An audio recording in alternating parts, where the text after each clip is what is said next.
कहानी की शुरुआत में एक बच्चे को दिखाया जाता है जिसका नाम सरू है। सरू अपने बड़े भाई गुड्डू के साथ ट्रेन में कोयला चोरी कर रहा होता है। दरअसल ये लोग बहुत गरीब हैं, इन्हें अपने गुजर बसर के लिए चोरी करनी पड़ती है। ये दोनों ट्रेन से बहुत सारा कोयला चोरी करते हैं और उस कोयले को एक दुकान में बेचने के लिए जाते हैं। उसी दुकान में जलेबियां भी बन रही होती है। सरू अपने बड़े भाई से कहता है कि मुझे जलेबी खानी है। उसका बड़ा भाई कहता है कि एक दिन मैं तुम्हें जलेबी जरूर खिलाऊंगा। उसके पास इतने पैसे नहीं है कि वो अपने छोटे भाई को जलेबियां खिला सके। सरू कहता है कि एक दिन हम दुकान की सारी जलेबियां खरीद लेंगे। अब कोयले के बदले इन्हें थोड़ा सा दूध दिया जाता है और ये दोनों भाई खेलते हुए अपने घर वापस पहुंच जाते हैं, जहां पर सरू और गुड्डू की एक छोटी बहन भी है। ये तीनों अपनी माँ के साथ रहती हैं। सरू की माँ अपने बच्चों से पूछती है कि ये दूध तुम कहाँ से लेकर आए, लेकिन वो उस बात का कोई भी जवाब नहीं देते। उसी रात को सरू का भाई गुड्डू काम पर जा रहा होता है। सरू कहता है कि मैं भी तुम्हारे साथ चलूंगा। उसका भाई कहता है कि तुम मेरे साथ नहीं चल सकते क्योंकि काम पर बोरियां उठानी पड़ती है और उस काम के लिए तुम बहुत छोटे हो। सरू अपने सर के ऊपर चेयर उठाकर दिखाता है, साथ ही साथ वो साइकिल भी उठाने की कोशिश करता है। सरू कहता है कि मैं भी काम कर सकता हूँ। सरू की जिद करने पर उसके भाई को उसे अपने साथ ले जाना पड़ता है। ये दोनों के दोनों एक ट्रेन स्टेशन में पहुंचते हैं। सरू अपने भाई गुड्डू की गोदी में ही सो जाता है। उसका भाई उसे उठाने की कोशिश भी करता है पर सरू बहुत छोटा है, उसे बहुत नींद आ रही होती है। वो कहता है कि मुझे सोने दो। सरू का भाई गुड्डू उसे एक बेंच पर लेटा देता है और कहता है कि मैं कल सुबह काम करके वापस लौट आऊंगा, तुम यहीं पर ही रहना। जाने से पहले सरू अपने भाई को कहता है कि जब तुम लौटोगे तो जलेबियां भी लेकर आना। वो कहता है कि ठीक है। सरू कहता है कि 2000 जलेबियां। इसके बाद उसका भाई गुड्डू काम पर चला जाता है। कुछ ही देर बाद जब रात और भी गहरी हो जाती है तो स्टेशन पूरी तरह से खाली हो जाता है। इस पूरे स्टेशन पर सिर्फ एक ही बच्चा होता है और वो होता है सरू। सरू वहीं प्लेटफॉर्म पर खड़ी ट्रेन में जाकर बैठ जाता है और कुछ ही देर बाद उसे नींद आ जाती है। सुबह जब उसकी नींद खुलती है तो ट्रेन चल रही होती है। सरू ये देखकर घबरा जाता है। वो ट्रेन में चारों तरफ भागता है। वो अपने भाई को आवाज भी देता है, साथ ही साथ वो ट्रेन के दरवाजे खोलने की भी कोशिश करता है पर दरवाजे पूरी तरह से लॉक्ड होते हैं, इसीलिए ट्रेन के कई बार रुकने के बाद भी वो ट्रेन से बाहर नहीं निकल पाता। ट्रेन की बोगी पूरी तरह से खाली है। सरू भूखा प्यासा इस ट्रेन में अब फंस चुका है। अब कुछ दिन का सफर तय करने के बाद ट्रेन कलकत्ता वेस्ट बंगाल पहुंच जाती है, यानी सरू के घर से 1600 किलोमीटर दूर। सरू मध्य प्रदेश के खांडवा डिस्ट्रिक्ट से है। वो स्टेशन पर उतरता है जहाँ पर बहुत ज्यादा भीड़ होती है। वो टिकट काउंटर पर जाता है और कहता है कि मुझे अपने घर जाना है, पर यहाँ पर सब बंगाली में बात कर रहे होते हैं। सरू को किसी की बात भी समझ नहीं आती। तब वो वहीं स्टेशन पर बैठे अपने जैसे ही कुछ बच्चों के साथ जाकर बैठ जाता है जिनके पास कोई भी घर नहीं होता। पर कुछ ही देर बाद यहाँ पर कुछ लोग आते हैं जो उन बच्चों को उठाकर अपने साथ ले जा रहे होते हैं। सरू किसी तरह से वहां से भाग जाता है और वो एक बार फिर से रात के अंधेरे में इस बड़े शहर में पूरी तरह से अकेला है। उसे बहुत भूख भी लगी होती है। वीडियो में आगे बढ़ने से पहले आप सबसे रिक्वेस्ट है कि मेरे 99% व्यूवर्स वीडियो तो देखते हैं लेकिन चैनल को सब्सक्राइब नहीं करते और ना ही वीडियो को लाइक करते हैं। तो आप सबसे रिक्वेस्ट है कि मेरे चैनल को सब्सक्राइब और वीडियो को लाइक लाजमी से कर दिया करें। अगली सुबह सरू ट्रेन के ट्रैक्स पर चल रहा होता है क्योंकि वो अपने घर जाना चाहता है। तभी यहाँ पर एक औरत आती है जिसका नाम नूर होता है। वो सरू से पूछती है कि तुम्हारा घर कहाँ पे है। वो कहता है कि गणेश तल्ले। असल में ये मध्य प्रदेश में इतना छोटा गांव होता है जिसके बारे में किसी को कुछ नहीं पता होता। नूर उसे अपने घर ले जाती है और खाना खिलाती है और नहाती है। वो कहती है कि कल सुबह एक आदमी आएगा जो तुम्हारी मदद करेगा, वो तुम्हें तुम्हारी मम्मी से मिलवा देगा। अगली सुबह यहाँ पर रामा नाम का एक आदमी आता है। वो सरू की पूरी बॉडी को चेक करता है और नूर को धीरे से कहता है कि तुमने बहुत अच्छे से काम किया, उन्हें ऐसे लड़के की तलाश थी। सरू को इन दोनों पर शक हो जाता है, इसीलिए वो मौका देखकर इस घर को छोड़कर भाग जाता है। सरू अपने कई दिन हावड़ा बीच के आसपास गुजारता है। उसे हमेशा अपनी मम्मी की याद आती है कि किस तरह से उसकी मम्मी पत्थर तोड़ा करती थी और वो अपनी मम्मी की मदद किया करता था। सरू अपनी मम्मी से बहुत प्यार करता है पर अब वो यहाँ से 1600 किलोमीटर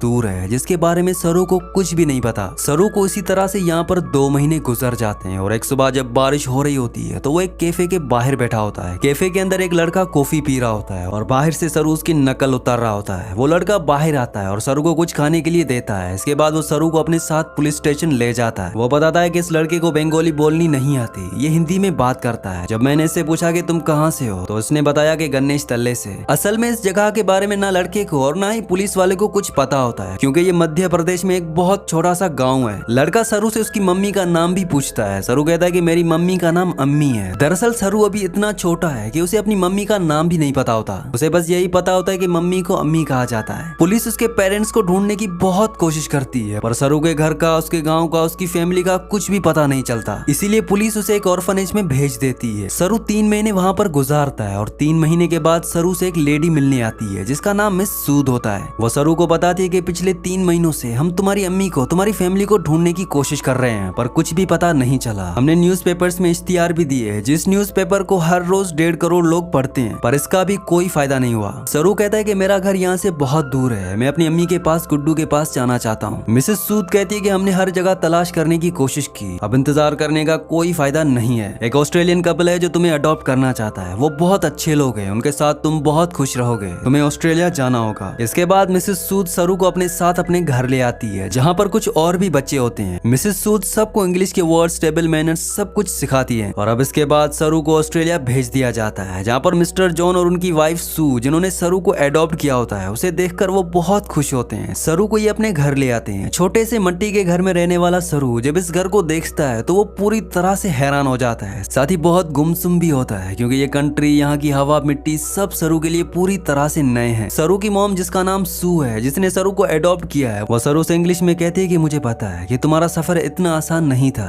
तुम मुझे इस वक्त कुछ नहीं बता सकते, पर एक दिन तुम मुझे सब कुछ बताओगे। सरू धीरे धीरे इनकी लैंग्वेज, इनका लाइफस्टाइल सीखना शुरू कर देता है। बहुत जल्द वो इन सब के साथ कंफर्टेबल हो जाता है। मिस्टर जॉन और उनकी वाइफ सू सरू से अपने बेटे की तरह प्यार करते हैं, वो उसकी जिंदगी में किसी तरह की कोई कमी नहीं होने देते। एक साल बाद ये एक और बच्चे को अडॉप्ट करते हैं जो इनके साथ एडजस्ट नहीं हो पाता, वो अपने आप को नुकसान पहुंचाना शुरू कर देता है। पर मिस्टर जॉन और उसकी वाइफ इस बच्चे को कंट्रोल करने की, उसे समझाने की कोशिश करते हैं, क्योंकि वो उसकी मदद करना चाहते हैं। उसी रात को मिसेस सू रो रही होती है। सरू उनके पास जाता है और उनके आंसू पोंछता है और उनके गले लग जाता है, यानी कि अब उसने पूरी तरह से उन्हें अपनी मम्मी मान लिया है। अब धीरे धीरे वक्त गुजरता है और 20 साल गुजर जाते हैं। सरू अब बड़ा हो चुका है। मिस्टर जॉन और उनकी वाइफ सू, जो सरू के मॉम डैड है, उनको सरू पर प्राउड होता है। वो होटल मैनेजमेंट की पढ़ाई करने के लिए मेलबर्न जा रहा होता है। वो अपने उस भाई से भी मिलता है जिसे मिस्टर जॉन और मिसेस सू ने सरू के बाद एडॉप्ट किया था, लेकिन ये दोनों एक दूसरे को पसंद नहीं करते। सरू होटल मैनेजमेंट की इंट्रोडक्टरी क्लास में पहुंच जाता है, जहाँ पर सब अपने बारे में बताते हैं। सरू कहता है कि वो अपना होटल खोलना चाहता है, साथ ही वो ये भी बताता है कि वो इंडिया में कलकत्ता से है। इसके बाद यहाँ पर जितने भी स्टूडेंट्स होते हैं वो सब के सब हाउस पार्टी रखते हैं, जहाँ पर सरू भी जाता है। यहाँ बहुत सारे इंडियन स्टूडेंट्स भी होते हैं, इसलिए यहाँ पर खाने में बहुत सारा इंडियन फूड होता है। और सरू जब वहाँ पर जलेबियाँ देखता है तो उसे बचपन का वो लम्हा याद आ जाता है, जब उसने अपने भाई गुड्डू से जलेबी खाने के लिए कहा था, और जवाब में उसके भाई गुड्डू ने कहा था कि वो उसे जलेबी जरूर खिलाएगा। सरू ने कहा था कि एक दिन वो सारी जलेबियां खरीद लेंगे। सरू को जब ये लम्हा याद आता है तो उसकी आंखों में आंसू आ जाते हैं, और वो अपने दोस्तों को बताता है कि वो कलकत्ता से नहीं है, वो किसी और जगह से है। बचपन में वो खो गया था, वो ट्रेन में बैठ गया था, और जब ट्रेन रुकी तो कलकत्ता पहुंच गया था।